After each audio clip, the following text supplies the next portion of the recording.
আমাকে 1200 টাকা দিয়ে তো। কি দেবো? টাকা কত? 1200। হ্যাঁ দি, দাঁড়া ঝুলছি কিনা দেখি, থাকলে ছেড়ে দিচ্ছি, দাঁড়া। দিবি না? বিশাল আবদার নাকি? দুম করে 4 বার 1200 টাকা দিয়ে দিতে হবে? 10 কোটি টাকা চাইলে না ঠিক ছিল। এখনই লোক চলে আসবে, ঠিক আছে? কিসের লোক? ডেলিভারি দিতে আসবে। কি কিনেছো গো?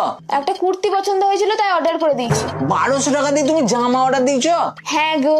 বেশ করেছো, যেমন অর্ডার দিচ্ছ তেমনি বুঝে নাও গা। আমি কিছু দিতে পারবো না, জাঙ্গিয়া কেনার পয়সা নাই, আর 1200 টাকা দিয়ে কুর্তি কিনে দিতে হবে। দিবি না তো? না। বেশ দেখ, পার্সেলটা আসুক, সেট করে সিল কেটে দেবো। সিল কাটলেই টাকা চাইবে, তখন তোকে দেখিয়ে দেবো, বুঝবি তখন মজা। কেন যে তোকে আমি বিয়ে করতে গিয়েছিলাম রে। আমি করতে বলেছিলাম বিয়ে, নাকি আমি তোর পায়ে পড়েছিলাম আমাকে বিয়ে কর বিয়ে কর করে? তখন তো নাচতে নাচতে মন্দিরে নিয়ে চলে গেছিলিস। বাবা মুখে কি বড় বড় কথা। আমার বলে মুখে আমি মুখটি রাখলি রাখবো। তাহলে এখন মুখে লাগছে কেন? বিয়ে করাটাই তোমার ভুল হয়ে গেছে রে। তাও আবার তোকে কি দেখে আমি তোকে বিয়ে করতে গেছিলাম কে জানে। যেটা দেখে বিয়ে করেছিস সেটা লোকের সামনে বলা যাবে না। দে দে, বিয়ে যখন করেই ফেলেছিস তখন আর কেঁদে লাভ নাই। দে 1200 টাকা দে, জিনিসটা লি।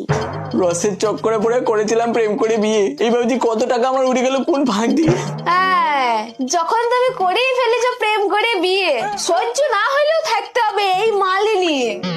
আর যদি বেশি বাড়াবাড়ি করেছো তাহলে তুমি নিজেও বুঝতে পারবে না বাঁশ ঢুকে যাবে কোন ফাঁক দিয়ে।